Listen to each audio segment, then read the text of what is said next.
రామగుండం మండల పరిధిలో 235 మంది లబ్ధిదారులకు శనివారం రామగుండం ఎమ్మెల్యే రాజ్ ఠాకూర్ కళ్యాణ లక్ష్మి షాదీ ముబారక్ చెక్కులను అందజేశారు.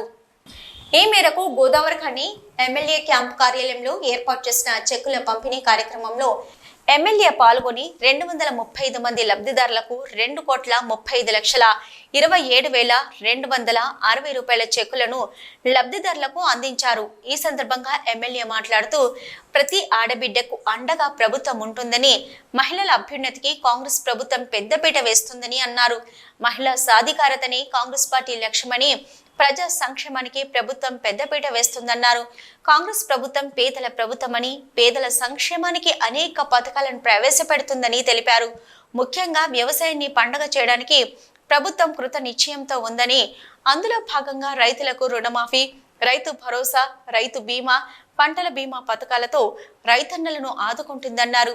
రైతుల సంక్షేమానికి కాంగ్రెస్ ప్రభుత్వం కట్టుబడి ఉందన్నారు. సంక్షేమ పథకాలు అమలు చేస్తూనే ఇటు కార్పొరేషన్ అభివృద్ధి కోసము అనేక కార్యక్రమాలు చేపట్టడం జరుగుతుందన్నారు. రేవంత్ రెడ్డి గారు, భట్టి గారు, శ్రీధర్ బాబు గారు సహకారంతో మీ బిడ్డ మీరు ఓట్లేసి పెద్దగా గెలిపించుకున్న మీ కుటుంబ సభ్యుడు మక్కాన్ సింగ్ రాజ్ ఠాకూర్ అనేవాడు ఇవి తెస్తున్నాడు. ఇలా 40,000 కోట్లతో ఈ ప్రాంతం అభివృద్ధి చెందుతుంది. ఈ ఊరు పొందల గడ్డ కాకుండా చూసే బాధ్యత నాది అని చెప్పినా మళ్ళా పూర్వవైభవం తీసుకొస్తా. కొన్ని రోజులు ఓపిక ఉండండి, చూస్తూ ఉండండి. సంవత్సరంలో పూర్తి శాతం మార్పు తీసుకొస్తామని చెప్పి గర్వంగా మీ బిడ్డగా చెప్తా ఉన్నా. మా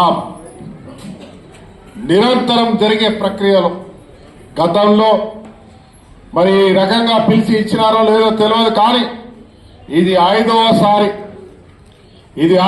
సారి షాదీ ముబారక్ కళ్యాణ లక్ష్మి సంబంధించిన, దీంతో పాటు అప్పుడప్పుడు మెడికల్ కు సంబంధించిన బిల్లులు కూడా ఇలాగే ఇస్తా ఉన్నాం.